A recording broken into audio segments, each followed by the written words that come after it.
Hello friends, मेरे channel पर आपका हार्दिक स्वागत है। आज की वीडियो हमारी स्टोरी रीडिंग की है, जिसमें हम स्टोरी के एक एक वर्ड को रीड करेंगे, उसका उच्चारण देखेंगे और उसका हिंदी अर्थ भी लिखते चलेंगे। लिखने से क्या होगा, वो अर्थ आपके दिमाग पर ज़्यादा लंबे समय तक रहेगा। तो चलिए वीडियो को स्टार्ट करते हैं। आज का हमारा टॉपिक है वैल्यू योर पेरेंट्स, यानी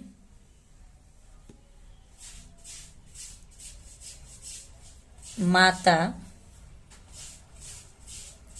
पिता की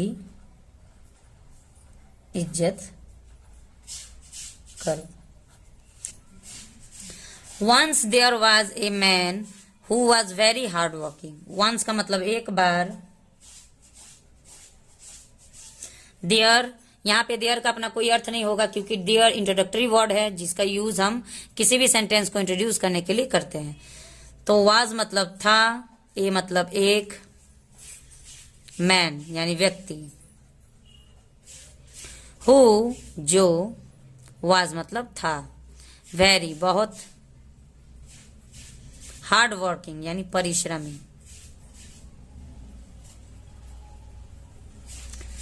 तो एक बार एक व्यक्ति था जो बहुत परिश्रमी था। ही वॉज सो एम्बिशियस, वह था। वाज का यूज हम पास्ट टेंस में करते हैं, जिसका मतलब था होता है या थी होता है, थे नहीं होता है। जब भी हम थे लिखना होगा तो हम वेर का यूज करते हैं, वाज या वेर। सो इतना, एम्बिशियस मतलब महत्वाकांक्षी,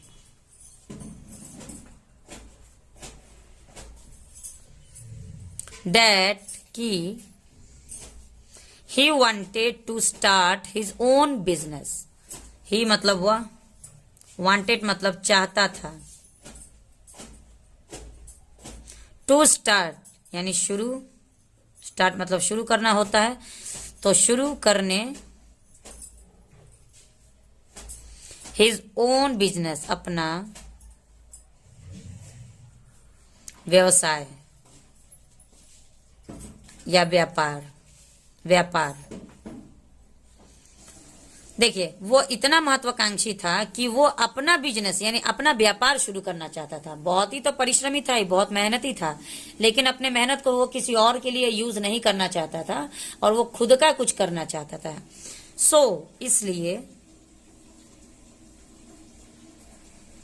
ही स्टार्टेड, उसने, यहाँ पे स्टार्टेड स्टार्ट का सेकंड फॉर्म है, जो कि पास्ट इंडेफिनिट के लिए यूज किया जाता है। तो स्टार्ट का मतलब शुरू करना और स्टार्टेड मतलब शुरू किया।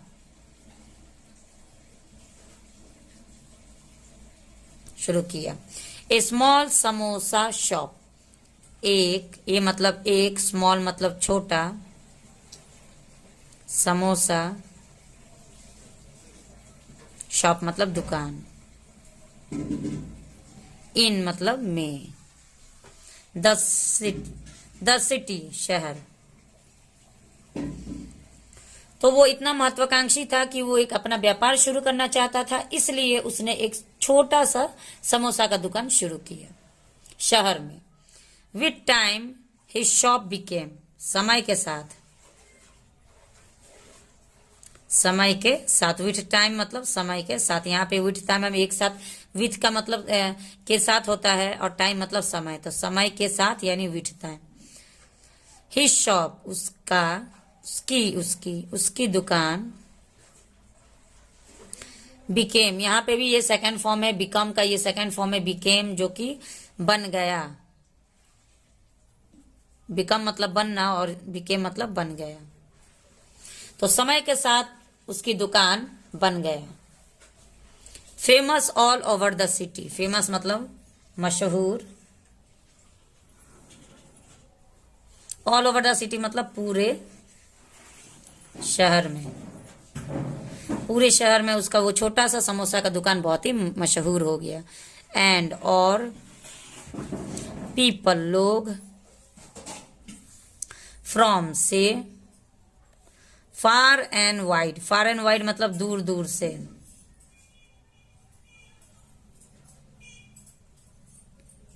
दूर दूर से। स्टार्टेड, यहाँ पे भी स्टार्टेड सेकंड फॉर्म है, तो स्टार्ट का मतलब शुरू करना और स्टार्टेड मतलब शुरू किया।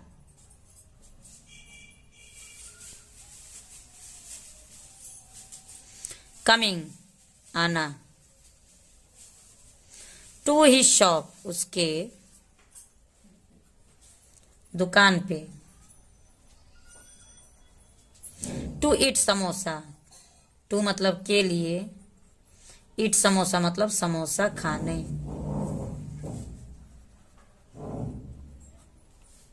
तो देखिए पूरे शहर में ये दुकान मशहूर हो गया और दूर दूर से लोग अब इसके दुकान में समोसा खाने के लिए आने लगे। नाउ अब, ही वाज वह, वाज मतलब था, ए लिटिल ओल्ड, अब समय के साथ इंसान है तो बूढ़ा तो होगा ना, तो समय के साथ वह ए लिटिल ओल्ड, सॉरी ए का यहाँ पे कोई अर्थ नहीं है, समय के साथ वह बूढ़ा होता गया।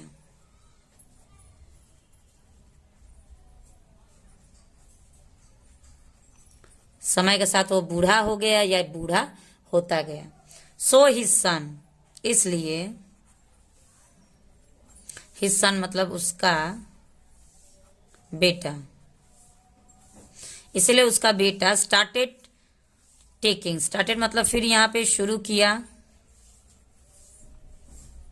टेकिंग केयर मतलब देखभाल, टेकिंग केयर एक साथ हम बोलेंगे तो देखभाल होगा, देखभाल करना, ऑफ द शॉप दुकान का।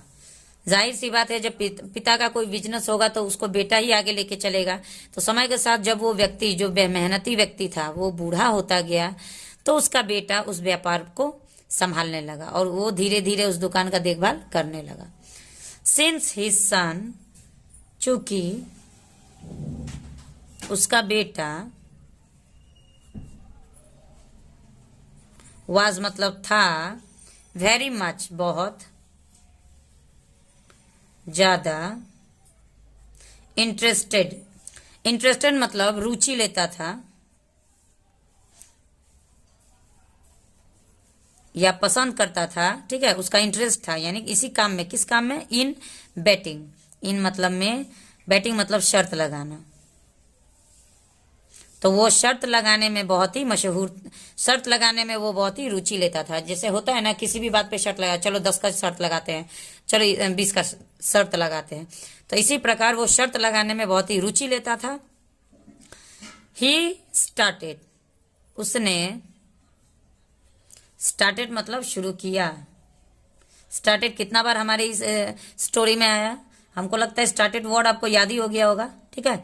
स्टार्टेड यानी कि स्टार्ट के साथ अगर ईडी लग जाएगा तो शुरू किया, शुरू किया, कुछ भी, स्टार्टेड डांसिंग नाचना शुरू किया, स्टार्टेड ईटिंग खाना शुरू किया, कुछ भी आप स्टार्टेड के साथ कर सकते हैं। शुरू किया, वेस्टिंग मनी यानी पैसा बर्बाद करना, अर्नड, यहाँ पे भी सेकेंड फॉर्म है अर्नड, यहाँ पे अर्न का मतलब होगा कमाया और अर्नड का मतलब कमाया गया। बाई के द्वारा, हिज फादर उसके पिता।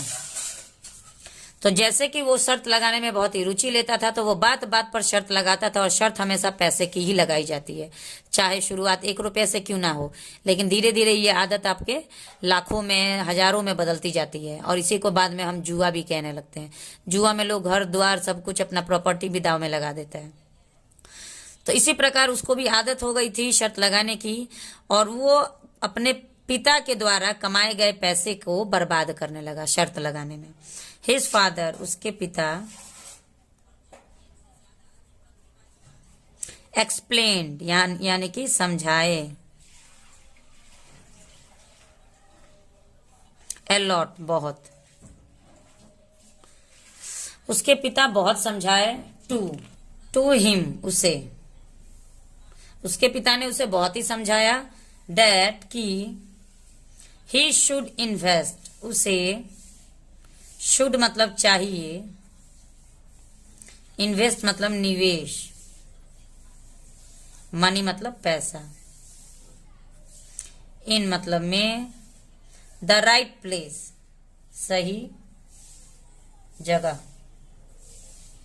अदरवाइज नहीं तो,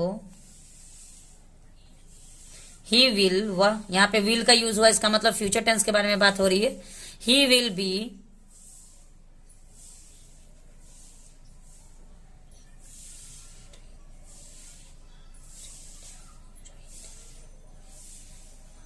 ही विल बी, वह बर्बाद, रुइंड का मतलब बर्बाद, बर्बाद हो जाएगा, क्योंकि फ्यूचर टेंस में गा गे गी का सेंस आता है, तो जाएगा, वन डे, एक दिन। उसके पिता ने उसे बहुत समझाया कि तुम इस पैसे को जो तुम बर्बाद कर रहे हो उसको सही जगह पर निवेश करो, नहीं तो एक दिन तुम बर्बाद हो जाओगे। ही एक्सप्लेन्ड हिम, उसने, एक्सप्लेन्ड मतलब समझाया, हिम मतलब उसे, मैनी टाइम्स बहुत बार, बट लेकिन, इंस्टेड ऑफ लिसनिंग, इंस्टेड मतलब के बजाय, ऑफ मतलब का, लिसनिंग मतलब सुनना, तो सुनने के बजाय ही यूज्ड, उसने, यूज टू, देखिए यूज टू का यूज हम कब करते हैं, यूज टू का इस्तेमाल, देखिए यूज टू का इस्तेमाल हम कब करते हैं, जब हम किसी की भी आदत को मतलब दर्शाते हैं। जैसे कि यूज टू स्कूल, यानी कि वो डांटना शुरू कर देता था, या मतलब किसी की आदत को हमको, जो बराबर लगातार वो काम करता है, एक दिन का बात नहीं है, वो लगातार वो काम करता है, आज भी करेगा कल भी करेगा, ये इसकी आदत है। जब भी हम किसी की आदत को दिखाते हैं तो वहां पे हम यूज टू का यूज करते हैं, ठीक है। तो वो ही यूज टू स्कूल हिम, वह डांटना,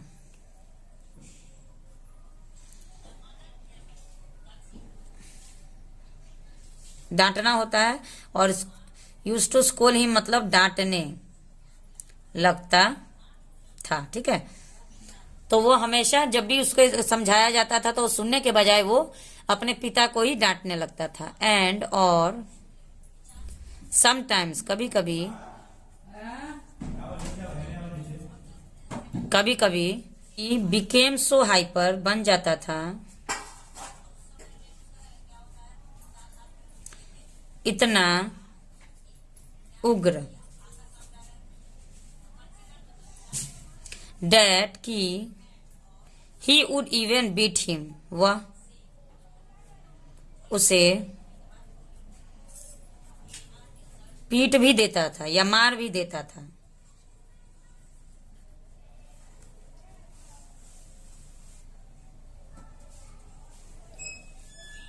कुछ तो ये इसकी है लगता है, कुछ यही लोग की है लगता है, मार भी देता था या पीट भी देता था। वन डे, एक दिन, अब जाहिर सी बात है कि बेटे के से जब कोई भी पिता मार खा लेगा तो उसे बुरा तो जरूर लगेगा। तो एक दिन हिज फादर, उसके पिता, लेफ्ट छोड़ दिए, द सिटी यानी शहर छोड़ दिए, एक दिन उसके पिता शहर छोड़ दिए। एंड और रिटर्न, वापस, रिटर्न टू द विलेज यानी गांव वापस आ गए, वापस आ गए गांव। After selling his shop, after मतलब के बाद, सेलिंग मतलब बेचने,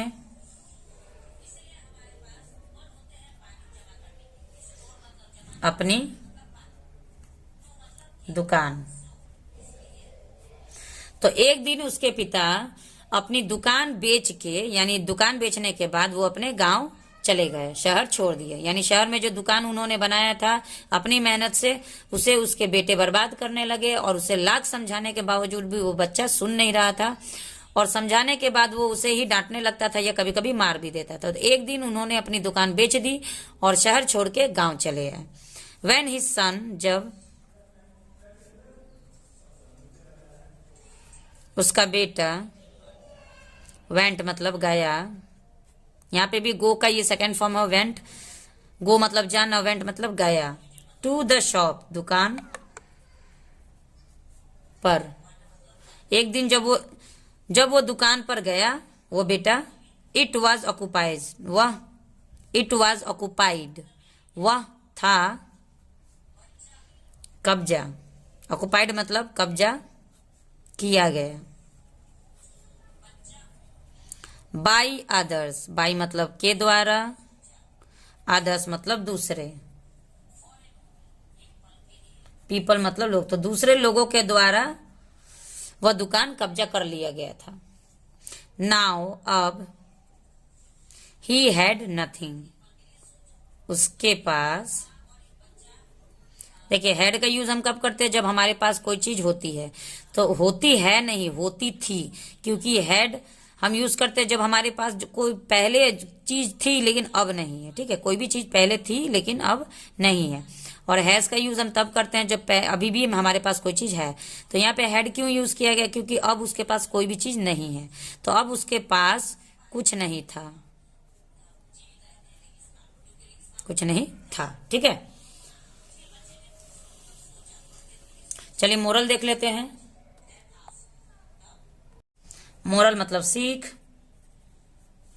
वी शुड ऑलवेज, हमें चाहिए, ऑलवेज मतलब हमेशा, रेस्पेक्ट आदर करना, आवर हमारे, पेरेंट्स माता पिता, बिकॉज क्योंकि, इफ अगर, दे स्टॉप केयरिंग अगर वे बंद कर देंगे, स्टॉप मतलब बंद कर देंगे, केयरिंग देखभाल करना, अगर वो देखभाल करना बंद कर देंगे, you will be of nowhere, तुम कहीं के नहीं रहोगे,